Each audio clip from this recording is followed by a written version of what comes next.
January this year, the Ellen MacArthur Foundation took to the World Economic Forum a recommendation that it was time for a new look at the plastics economy, a circular economy that would save billions of dollars, create huge numbers of jobs, and so forth.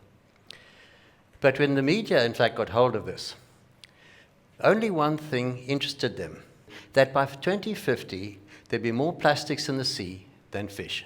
When plastic is in the sea, it remains there and it accumulates. Those of you who had a drink out of a plastic bottle at tea time used it for that period, then threw it away.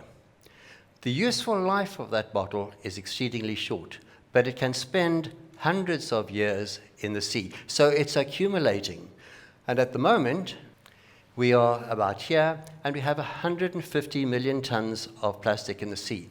By 2050, if trends continue as they are, we will have about 700 million tons of plastic in the sea. But what about the fish? The fish are in decline. And this is an important paper which suggests that by the middle of the century, there will be virtually no fish in the sea. So it is incredibly likely that if trends continue as they are, we will not have the fish we would like to have, and there will be more plastic in the sea than fish. We're taking out the largest fish first, and they're 90% overfished already. This is called fishing down the food chain. So it's a large fish that are really at a disadvantage, including the sharks, and we take out 100 million sharks a year. So it is particularly frightening. So when we look at it then, we've got two issues. What we put into the sea, and we're putting the litter into the sea, the plastics and so forth. That wouldn't be too serious, except it kills whales, it kills dolphins and porpoises and turtles, and even invertebrates. It kills just about everything. And even the filter feeders on the shore can pick up microplastics. So it is, in fact, a killer. Carbon dioxide is going into the sea and causing acidification, changing ocean chemistry, and in causing acidification, it's getting rid of many of the little animals at the bottom of the food chain which support life. We're putting heat into the sea by virtue of our activities, and we get things like droughts in KwaZulu-Natal and storms. But we also, in fact, lose the coral reefs, which are bleached, and the ecosystems that depend upon them. We have a change in the currents, and we have a change in the distribution of animals. And then organic solids. We put a huge amount of sewage into the sea, to the point where the deoxygenated zones, the dead zones now, there are over 400 permanent places where it's totally deoxygenated and no life at all. So we're creating dead zones.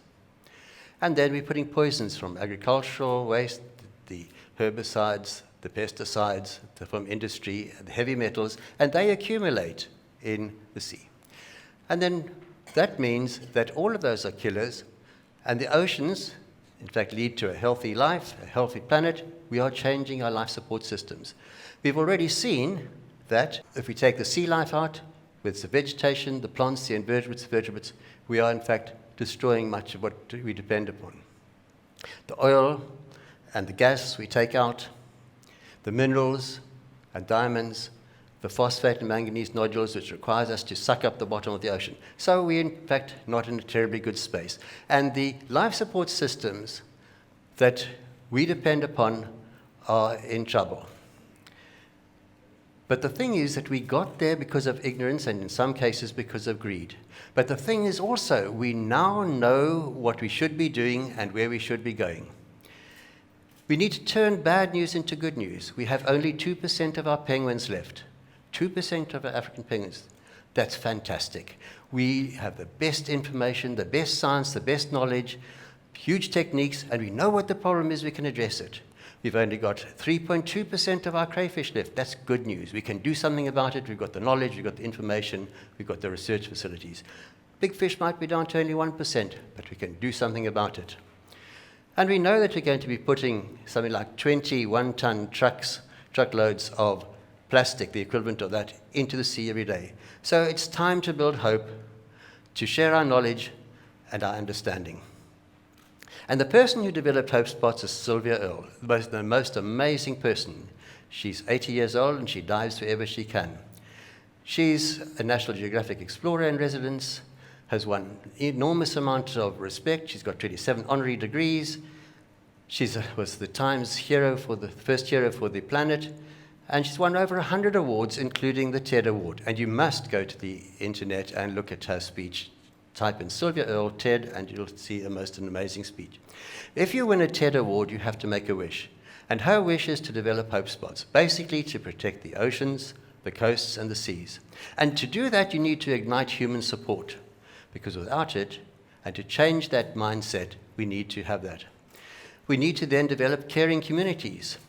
And we need to use this, the sweet spot in time. She says, and we all agree, that this decade is the most important decade that we've ever had. And it's going to be the most important decade in the next 10,000 years of human existence, if we exist that long. Because this is the time to make the change, and if we leave it, we're not going to have that opportunity again. If you look at her full definition of a hope spot, you'll see it's rather like a marine protected area.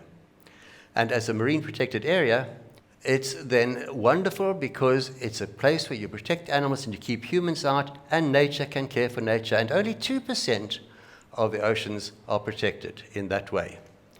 But in South Africa, our hope spots are in fact community hope spots, Ikhaya Letemba, the home of hope. And we did this for two reasons. We believe we need to mobilize the communities and mobilize people. And the other reason is that South Africa is well endowed with hope spots. We have 23, and the Minister of Environment Affairs announced a few days ago that we're going to have 20 more marine protected areas offshore. So we placed our hope spots where people are. False Bay, the Cape Whale Coast, Knysna, Plettenberg Bay, Algoa Bay, and Scottsboro area with Alwell Shoal as well. One of the blue spots we should have, and is a prospective host spot, is here in your part of the world. We believe that there's no better place to ignite human support than close to home, near to where marine protected areas are as well, so that people can appreciate the value of the wilderness areas. So in South Africa, our hope spots are places where people are encouraged to make positive contributions, to improve the environment, to improve their economy and their quality of life by caring for nature and others. We say yes. This is the place to make a difference. Hope spots are places where we can celebrate. Hope spots are places where towns can celebrate and be proud of what we are doing. Hope spots are for everybody. The Minister of Tourism believes that South Africa should be the global hope spot destination of choice. So the issue is that the future of the world is actually in our hands. We made that mess in terms of what we put into the sea and what we take out of the sea. We now can harness the power of people to make those changes. We need to first begin by looking at what can we do about our negative footprint. Do a plastic audit for yourself.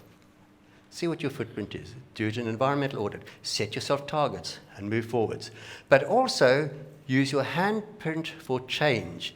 Do something good that you plan to do. And one of the things you can do is, in fact, help with the education and training. These children came down and they're learning science and maths and technology and learning about the environment and identifying animals. When they came onto the rocky shores, they tramped on everything. When they walked off, they didn't know where to put their feet because they were scared of crushing precious animals and plants. We need to stop the flow of plastic and waste into the sea.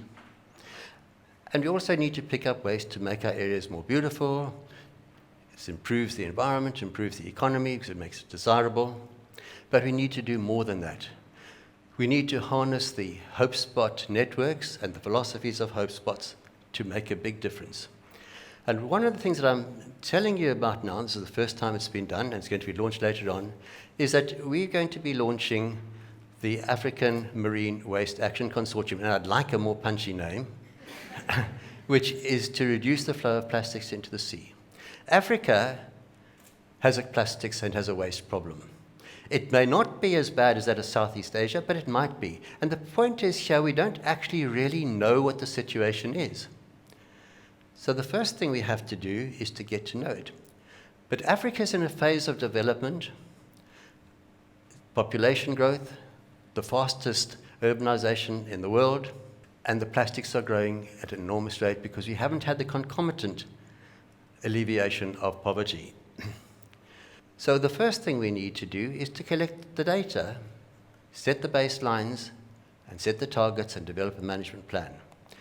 We can go to all of the organizations that handle data and so forth, but we also like to involve you, because if we can mobilize people and the people whom you know, and we can develop an app for our GIS which maps it and gives us visuals and all sorts of very powerful things to analyze data and give models and predictions, and you can play a part in that, you'll then be a further part of it. We need to mobilize people if we're going to move forwards. So you might have seen in my title of the talk, I said, our children's tomorrow. So what of our children's tomorrow?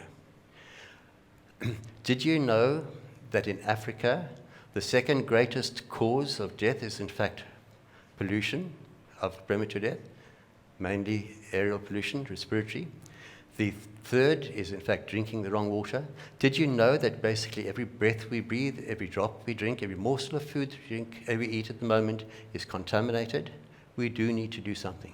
So if I were to have a wish, my wish would be to work with you and others to build understanding and caring. It would be to grow our ripple of change into a wave of support to restore the life support systems for our children and their children. And in our children's tomorrow, it must be essential that the air is safe to breathe, the water is safe to drink, the food is safe to eat, and they can enjoy seas in which there's more sea life than plastic. Thank you.